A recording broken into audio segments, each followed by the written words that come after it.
గుంటూరు జిల్లా వ్యాప్తంగా గత నెల రోజుల్లో జరిగిన ముఖ్యమైన సంఘటనల సమాహారం గుంటూరు జిల్లా సమాచార లేఖ ఇప్పుడు విందాము. ఆంధ్రప్రదేశ్ గవర్నర్ పర్యటన, స్వాతంత్ర్య దినోత్సవ సంబరాలు, స్త్రీశక్తి పథకం ప్రారంభం, వినాయక చవితి సంబరాలు, జిల్లాలోని తురకపాలెం గ్రామంలో ఆరోగ్య అత్యవసర పరిస్థితి వంటి పలు సంఘటనలకు గుంటూరు జిల్లా గడిచిన నెల రోజుల్లో కేంద్రంగా నిలిచింది.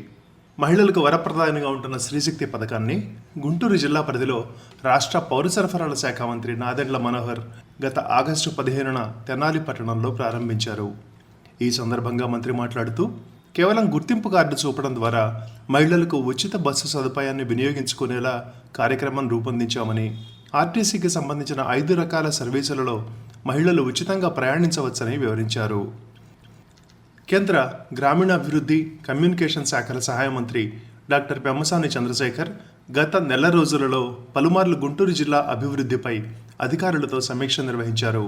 ముఖ్యంగా కేంద్ర ప్రభుత్వ పథకాలైన పీఎం సూర్యఘర్, పట్టణాభివృద్ధి వంటి పలు అంశాలపై సమీక్షించిన కేంద్ర మంత్రి గుంటూరు నగరంలో నైపుణ్యాభివృద్ధి కేంద్రాల ఏర్పాటు, 1,16,000 మంది ఇప్పటికే దరఖాస్తు చేసుకున్న పీఎం సూర్యఘర్ వంటి పలు పథకాలపై అధికారులకు తగు సూచనలు ఇచ్చారు.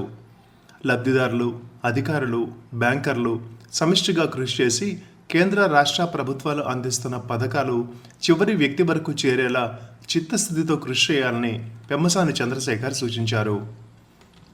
దేశ స్వాతంత్ర్య పోరాటంలో అసువులు బాసిన మహనీయుల విగ్రహాలను ఏర్పాటు చేసే విషయంలో ప్రజలు ఆచితూచి వ్యవహరించాలని కేంద్ర గ్రామీణాభివృద్ధి, కమ్యూనికేషన్ శాఖల సహాయ మంత్రి డాక్టర్ పెమ్మసాని చంద్రశేఖర్ విజ్ఞప్తి చేశారు.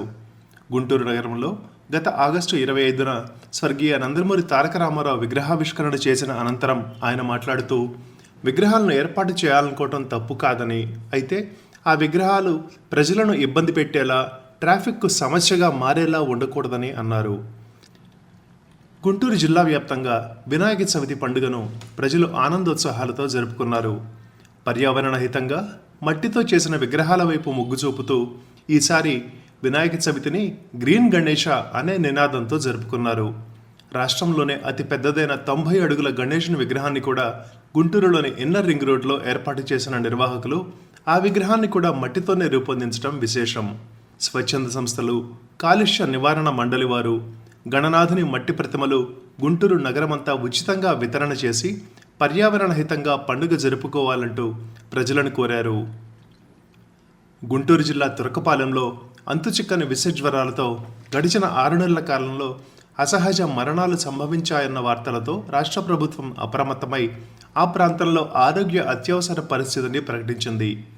రాష్ట్ర వైద్య ఆరోగ్య శాఖ మంత్రి సత్యకుమార్ యాదవ్ రాష్ట్ర స్థాయి వైద్య శాఖ అధికారులతో తురకపాలెం గ్రామంలో పర్యటించి సమీక్ష నిర్వహించారు.